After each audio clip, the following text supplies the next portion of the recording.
आपल्या चिरस्थानची लावले एवढं त्या देवाला पाठवले तुम्ही स्वीकार करेल त्याप्रमाणे सर्व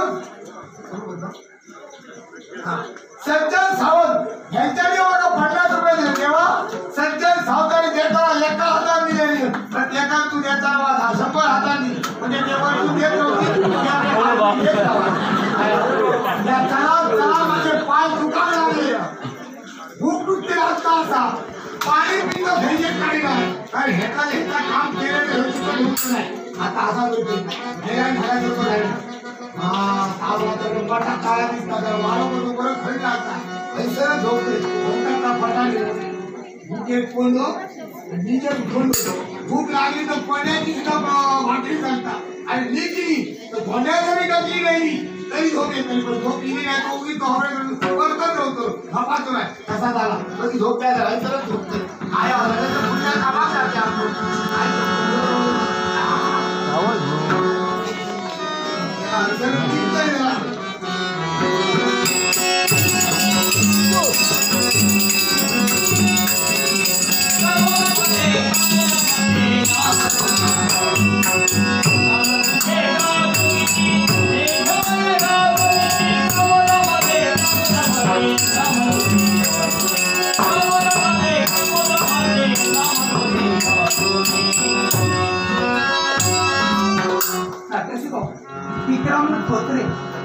विक्रम खोत्रेंनी कलेचा गौरव केला आणि 50 रुपयाचे वार्षिकले विक्रम खोत्रे यांच्या आभार मानून याचा स्वीकार करते तसंच विराज भाडी यांनी माझ्या कलेचा गौरव केलाय आणि 200 रुपयाचे वार्षिकले विराज भाडी याचा आभार मानून याचा स्वीकार केला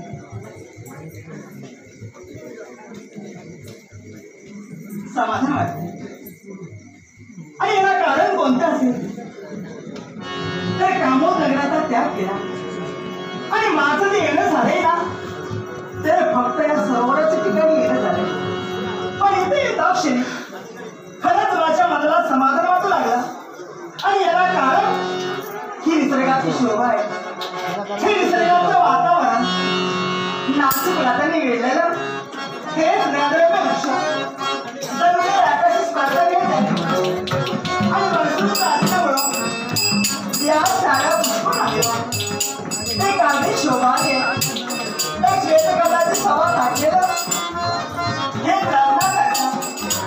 रत्नासारखं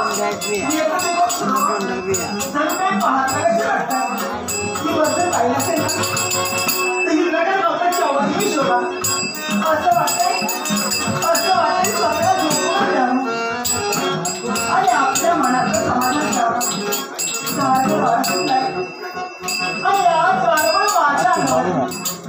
माझ्या अंगावर एक सारखे शहाणे निर्माण होऊ लागले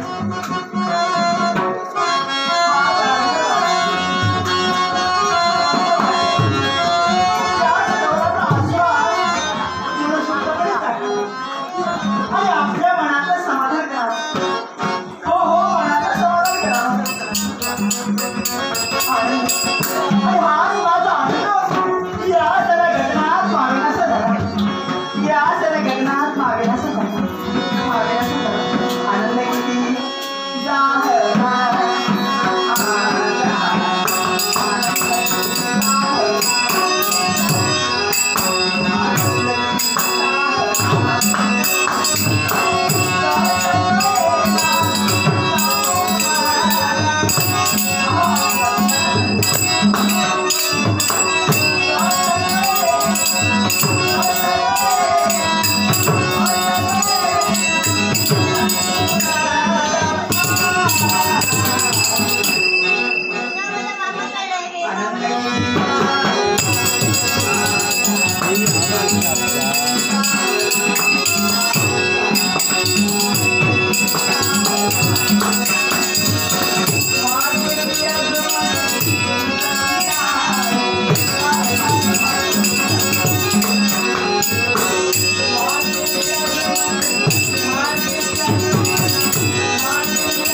या सरोवराच्या ठिकाणी या निसर्गाचा आस्वाद एकसारखी घेते पण एवढा आनंद माझ्या मनाला झालाय आणि आनंद झाल्यामुळे पाहते एकसारखा माझा चेहरा हर्षावित होतो आणि हर्षावित चेहरा झाल्यामुळे आज माझ्या हर्षातून पाहते ही सुगंधित पुष्प आजच्या भूमीवर कोसळत आहे आनंद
ही सुगंधित फुलं ही न पुरवणारी फुलं आज या भूमीवरती कोसळत आहे हे सारं घडतंय फक्त माझ्या हर्षामुळे घडतंय मी आनंदी झाले त्याच्यामुळे सारं घडतंय हे घडतंय फक्त माझ्या हर्षामुळे घडतंय आनंद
हास्यातून निघणारी पुष्प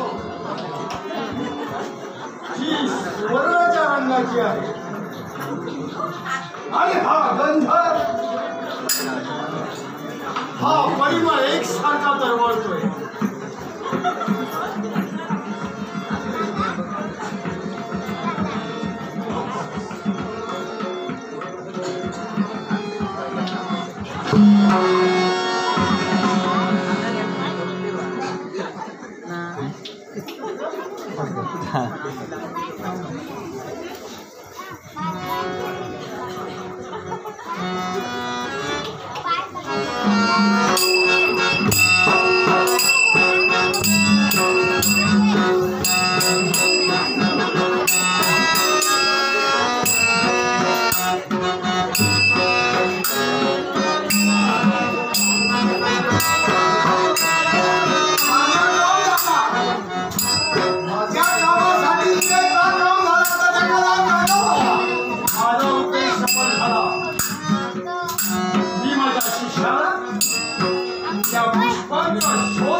अचानक आमच्या दारी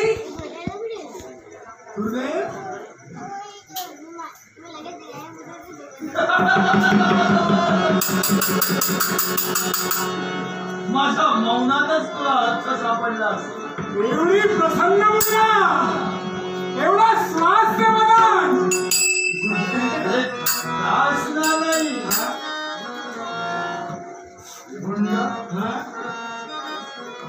झाली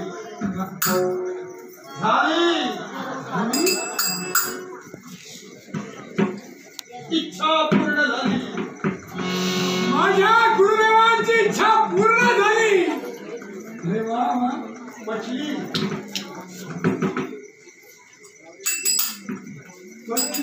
हो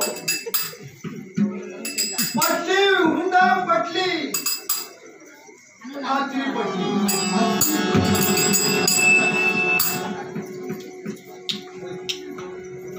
आणि ज्याप्रमाणे मी तुला सांगितलं त्याप्रमाणे दामोदर नावाची ती स्त्री आहे. क्षणात वृक्षाचं रूप घेते, क्षणात स्त्रीचं रूप घेते आणि तुझ्या हास्यातून ती सुवर्ण रंगाची पुष्प गुरुदेव त्याचा सुगंध त्याचा परिमळ एवढा दरवळतो घेतला अनुभव. तुम्ही मला म्हटलं होतं की कामोदा नावाचा वृक्षरभ आहे, ती कामोदा नावाची स्त्री आहे. पण गुरुदेव ही कामोदा वृक्षरूपही धारण करते, ही स्त्री रूपही धारण करते आणि तिचा शोध तुम्ही घेतला. सांगितलं त्याच तरी गुरुदेव आमच्यासाठी केवढा दिव्य तुम्ही केलं. करावंच लागतं. हे कर्तव्य तुमच्यासाठीच आहे. गुरुदेव हे मी तुमच्यासाठीच आहे. तिकडे विसर मारला. काय? हो हो इथं आलोय. गुरुदेव म्हणजे जे बाकीचे तुमचे शिष्य होते त्यांच्यावर तुमचं दुर्लक्ष झालं आणि सगळं लक्ष आमच्यावर सावध केंद्रित केंद्रित केलं. माझ्या लग्नासाठी, प्रतापवनाच्या वंशोद्धारासाठी. आणि तुझ्या इच्छापूर्तीसाठी. गुरुदेव खरोखरच आमच्यासाठी तुम्ही काय काय करता आहात. गुरुदेव पण नाही, आता निश्चितच माझं लग्न होणार म्हणून निघालोय. त्या कामोत्पन्नात जाईल.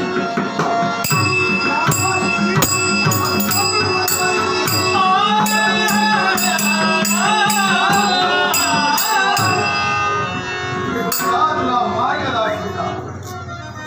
तुझ्या इच्छेची पूर्तता व्हावी.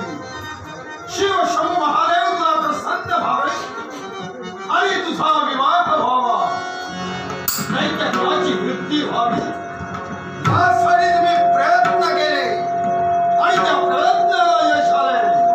तुझा जीवन सुखमय हो असा मंगलमय आशीर्वाद. ओम नमः शिवाय.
विचार एकसारखी मस्तकात ठेवायला लागते माझ्या.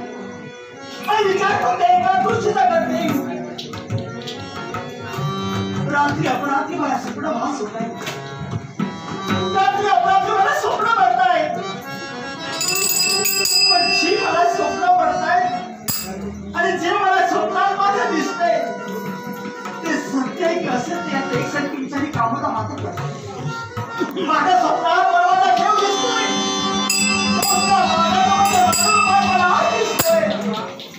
कसं गाव देवाचं गाव होतंय. विचार करते.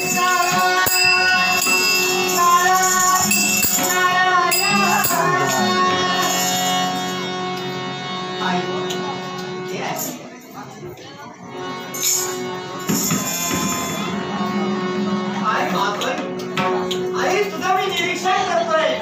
ज्या ज्यावेळी मी तुझ्यापर्यंत येतो ना हास्य वदनानो मला आशीर्वाद देण्यासाठी तत्पर होते. पण आजच्या वेळी पाहतोय नेत्रापुढे एक सारखे अश्रू वाहतंय.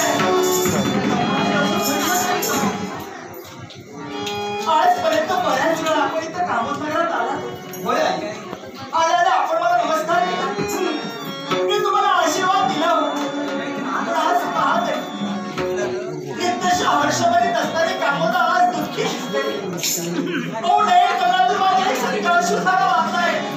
याचं कारण तरी काय? संमत नाही आहे तसंच कारण आहे असं संमत नाही. रात्री मला एकसारखे स्वप्न भास होत आहे. पोळ्या गावाला मला एकसारखे स्वप्न वाटतंय. तुमची मला स्वप्न वाटतंय की सत्य की असत्य यावेळी सत्य विचार करते. काही असे कोणती स्वप्न वाटतंय जेणेकरून आज स्वप्न वाटतंय की माझा देव मला माणूस रूपात दिसतोय. आणि माणूस रूपात माझा देव वापरत असते वेळी माझा देव वृक्षाला अधिकार देतोय, माशाला अधिकार देतोय, आणि मी आज माझा देवावर भटकतोय. असा माझा देव असं का वाटतोय? हा प्रकार काय या देशात विचार करते. आई आलं नाही माझ्या जे तू पाहिलंय हे तुला स्वप्न भास होत आहे. अगं ते स्वप्न तुझं सत्य आहे.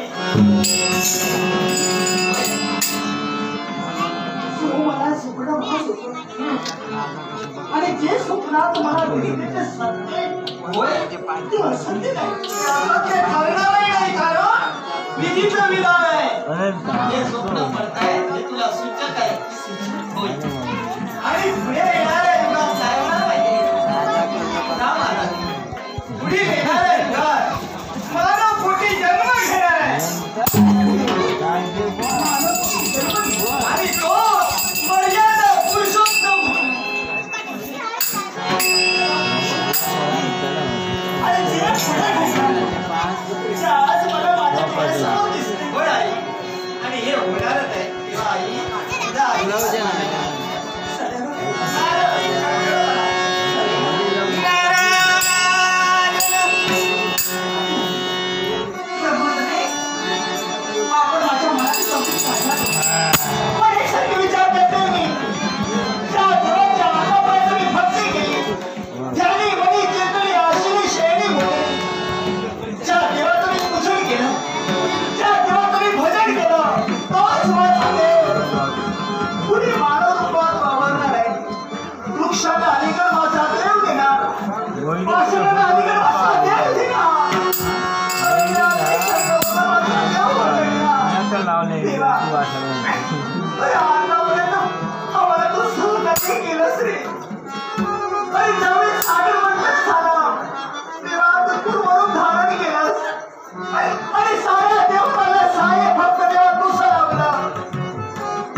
Thank you.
पायथ्यापासून निरीक्षण करत असताना सारे भक्त शिवनामात तरलीन आहेत.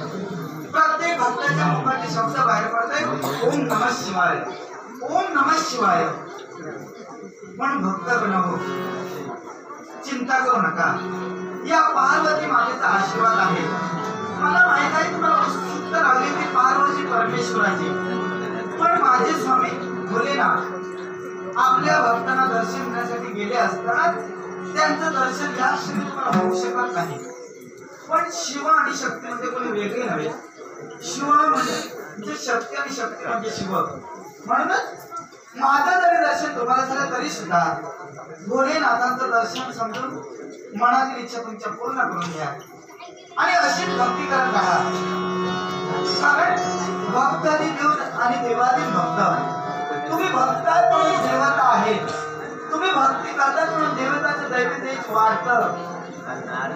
आणि अशीच भक्ती केल्याच्या नंतर सर्व देव देवता सुद्धा आज आपल्या भक्तांची इच्छा वेगवेगळी पूर्ण करतात. आणि भक्तांनी भक्ती करायलाच हवी. भक्ती विना मुक्ती नाही, मोक्ष नाही. कारण या पार्वतीने सुद्धा बालपणापासून भोलेनाथांची भक्ती केली.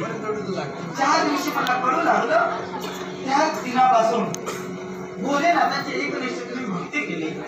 आणि तीच भक्ती करत असताना बरेच परिश्रम मला करावे लागले. नाना तऱ्हेची विघ्न माझ्या भक्तीत येऊ लागली. पण देवाच्या कृपा आशीर्वादाने माझी भक्ती सफळ झाली आणि त्यांच्या अर्धांगिनी म्हणून पद मला प्राप्त झालं. परत देवी या पार्वतीला करावं लागलं. म्हणून तसा या विश्वाच्या पाठीवर संसार रूपी जीवन आहे. त्याचप्रमाणे पार्वतीला सुद्धा एक संसार आहे. आणि तो संसार या कैलास पर्वतावर असताना या संसार रूपी जीवनात वावरण्याचा कार्य पार्वती करते. म्हणून अशी तुम्ही भक्ती करता.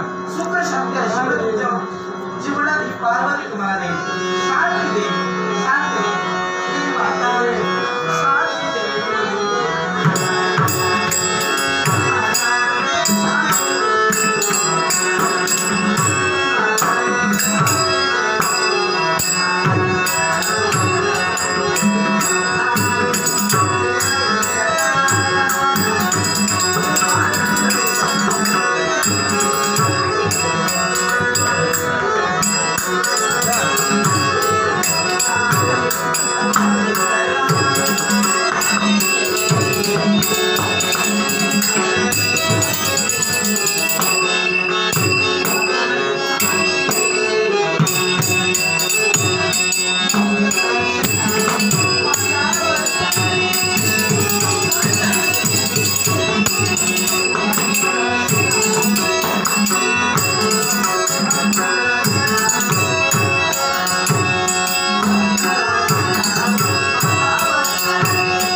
पार्वती माते आई देश आशीर्वाद मनातील इच्छा पूर्ण होईल असा आशीर्वाद आहे.